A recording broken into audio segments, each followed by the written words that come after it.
ego attached to how it is currently implemented. So they can be a neutral third party to help you, walk through some of these decisions. And so we've engaged a number of vendors, and we continue to. So if you guys are doing security consulting, we want to hear about that. Definitely come up to me. I've got my email at the end of the presentation. We're looking to engage security consultants for exactly this reason. We also do automated penetration testing, and we're going to talk about some of the tools that we've been using at the end. But we find penetration testing and fuzzing to be very effective. We'll talk about some of the results that we're seeing, but we want to specifically target areas that are highest risk, which again we identified through threat modeling. One of the things that's especially important about this is that attackers are not following the RFC when they construct their attacks. They're going to do things that are outside of the boundaries. So if you're only doing functional testing to evaluate whether or not your mechanism is working within the specification, you're not going to necessarily find the vulnerabilities that a fuzzer might find. And of course, there are things that you can't do in an automated fashion, or they're difficult to do in an automated fashion. So we do manual penetration testing in order to get those hard to reach areas. So as I mentioned earlier, security updates are incredibly important, and we keep track of not only how quickly we're able to get them out there, but also how quickly users are able to get them installed, because there's really two parts to this process, right? The overall window for attack, the attacker doesn't care whether the user is vulnerable because there's not a patch available, or if the user is vulnerable because they haven't installed the patch. It's all the same to the attacker. So that's why it's important for us to consider not just how long did it take for the vendor to get the patch out there once the vulnerability has been identified, but also how long does it take to get installed. So one of the things that we're working on is really reducing the amount of time it takes for both of those windows. One of the problems with looking at the number of vulnerabilities as a metric of success is that you can't really tell from project to project how many vulnerabilities there are. You can tell with Mozilla because we make all this information public. But for all the commercial vendors, you only know the vulnerabilities that they have fixed through security updates. And like as I said earlier, the security updates are really the number of vulnerabilities that have been reported externally that they've fixed in security updates. Some get fixed in security patches, and some get fixed in major releases. The problem with that is that it can take a really long time for that work to get out there. So we're always looking for vulnerabilities. We'll fix them in security updates. That's always been part of our plan, to do the work continuously and make it available continuously. So users don't have to wait for a major release to get the benefit of the work that we're doing.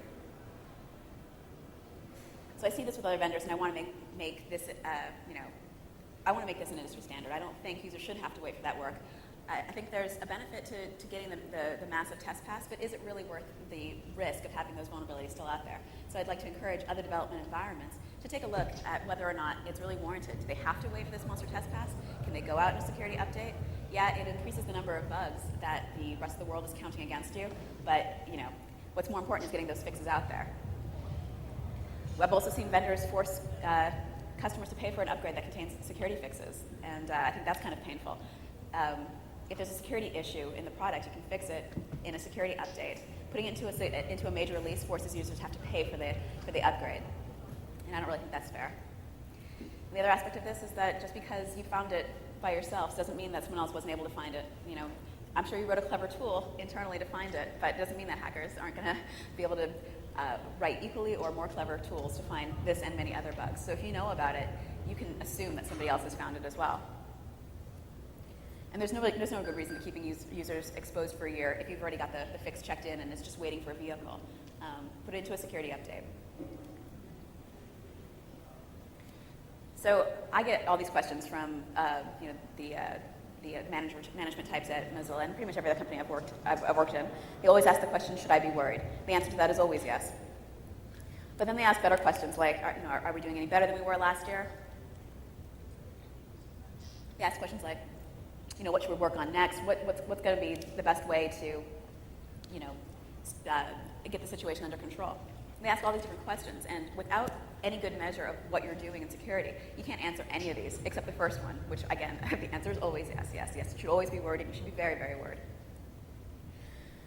So at Mozilla, we started measuring how we're working on security issues in a different way than the industry has been measuring security success. And you also see the stories like, oh no, there's 4 bugs fixed in whatever product comes out. When I see that, I'm just like, okay, the important aspect here is not that product X had 4 vulnerabilities, it's that vendor X fixed 4 vulnerabilities. That's what's important.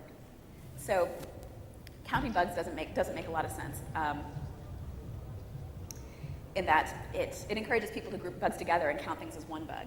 It also encourages vendors to fix things in service packs and in major releases, because then you can't count them.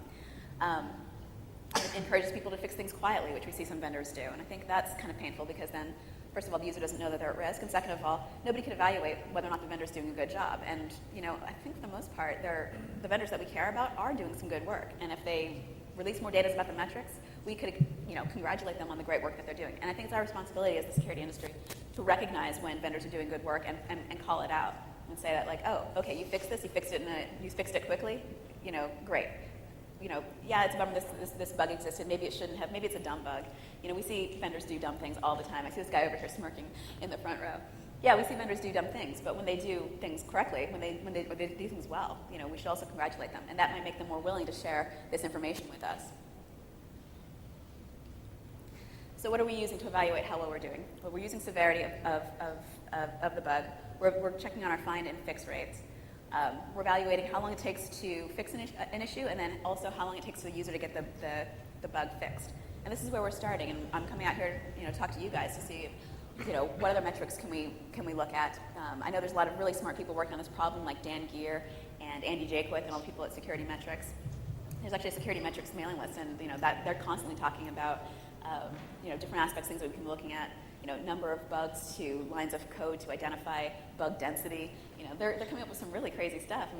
Crazy in an interesting way, right? Like that's important work, but they need to be easy to understand in order to communicate to people about whether or not this is telling us something valuable about the strength of either the product or the response of the vendor.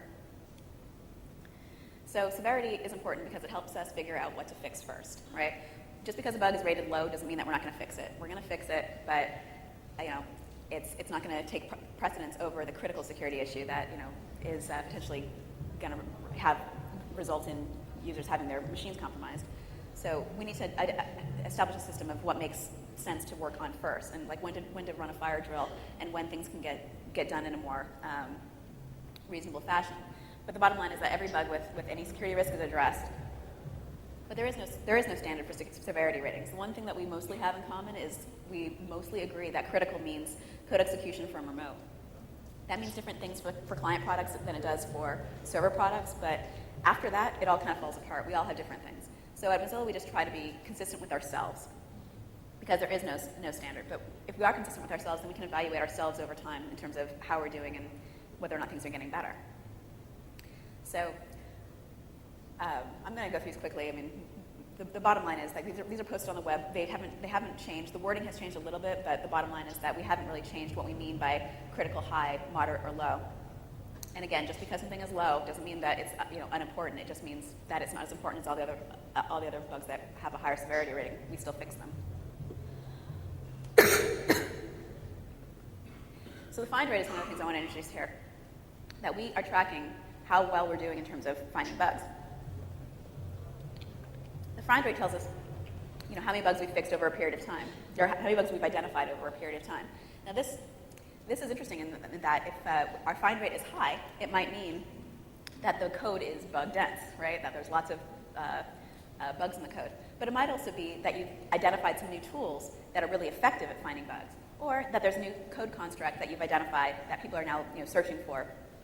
Like when people started realizing that double freeze could result in security vulnerabilities, we would go back over the code base and say, oh, no, I'm finding a whole bunch of other things that we weren't looking for before, right? So there's a lot of reasons that the find rate might spike or go up. But tracking it helps you identify how well your team is doing at finding bugs. If you start to see that your find rate is going down over time, that might mean that you've fleshed out the bugs that you know how to look for, and you can have a degree of confidence about the code base. But it might also mean that you're not keeping up with new trends, and you're not keeping up, you're not updating your tools, that your people aren't going to conferences like this to learn how to find different kinds of bugs. It might mean that you've kind of reached a point of equilibrium in your code where you're not introducing new bugs, but you're also not getting better at finding. And given the state of the industry where people are constantly identifying new code constructs that result in vulnerabilities and new categories of vulnerability, especially in complex products like web browsers. If your find rate is going down, then you need to invest more time in developing tools. It also helps you identify what methods are not very efficient. Source code analysis sounds like a great idea initially, and for us, we've spent some time, looking for, great tools that can help us be more effective. But we found that source code analysis, results in a lot of false positives. That we had this one tool that, to the press they announced, oh, we used our tool to find, 300 code constructs that were flagged as potential vulnerabilities in Firefox. Well, when we actually went through all those red flags, we ended up with 0 vulnerabilities, and that takes a lot of time. When we find out that fuzzers are, like a 30% hit rate or something like that, that's a better use of our time. And it's the same set of resources engaged on one task or the other. So if one task is being fruitful and the other one's not, you can guess where we're going to put our resources. But keeping track of the find rate, this is an extreme example, keeping track of the find rate, though, really helps us identify what's being effective and what's not. And it also helps you scale. So back into the land of metrics here. There's no numbers on these, but these are in the lands of I think the top one's 80 something, and the bottom one's probably somewhere in the 30s, but you get the idea. We're looking at our chart, and we're looking, that doesn't really help us, because that doesn't really say anything very interesting. And then so we start looking at the spikes to see what's going on over here. And then we realize that these correspond to new tools being introduced to our environment. We've got this guy, Jesse Rudderman, who writes a lot of our fuzzers, and these spikes correspond to new tools that he introduces. But you can also see as it tapers off that, okay, so it found a lot of bugs initially, but when we address those issues, we're not opening new bugs, we're not finding new bugs based on that tool anymore. We can say, oh, this tool's it has lost effectiveness over time because it has already found the kinds of vulnerabilities it knows how to look for. So that's really helpful for us.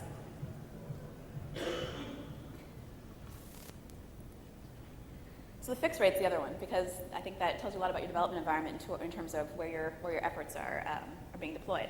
One of the things that's really difficult about trying to get people to fix bugs in a security environment is that fixing security bugs is not nearly as fun as finding security bugs, and it's not nearly as fun as creating new features. And most of the people who need to work on fixing security bugs are the same people who are creating the fabulous features that we all enjoy so much, that create delight and add to the enjoyment of the product. It's hard to feel security fixes, right? So it's hard for people to get excited about that.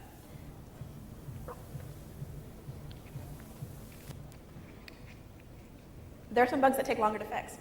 Somebody might work on a week trying to create a mitigation that addresses 3 bugs that they know about, and maybe a whole category of vulnerabilities that we haven't identified that many of. But that might take a really long time because that's an architectural level change. And there's some bug fixes that take minutes because it's 2 lines of code. But it's important to track overall.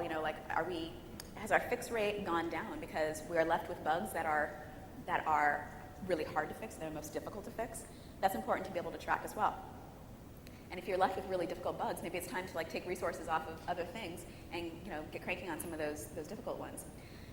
Another thing that's really important to track here is that if your find rate is high and your fix rate is low, you're going to end up with a backlog, and your backlog's going to keep growing until you get that fix rate up. So that's one of the things that I'm seeing right now is that we spent a lot of time getting people rallied to help us find vulnerabilities in Firefox, and so we find our find rate going up and up. But our fix rate is staying the same, and so we see a backlog growing. So we have to bump that up to make sure that we're staying on top of those things. And so we've managed to ratchet that up. But again, it's not the most exciting thing to encourage people to work on. And since this is a very much a community project, people have to be excited to invest their personal time to do these things. We also have people who are paid to do this, right? But only so many hands to fix these issues. And some of them are in really complex code and so on. So how do we get better at fixing? Well, implementing mitigations that don't just address one bug, but address an entire category of vulnerabilities. So you can wipe out 12 or 15 or 20 at a go with a single change. So we've got some of those coming into Firefox in Firefox 3. And I think to track here is, as you're tracking the fix rate, is how many of these bugs regress, because it gives you an idea of how good at making stable fixes your environment is. If 25% of your bugs, security fixes regress, other functionality, it's going to be used as an objection to why we should fix a particular bug.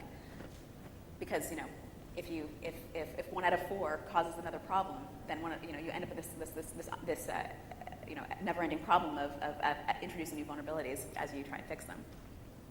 So this is our fix rate chart, and it's going up and down. Some of these things are like holidays and, and whatever, that accounts for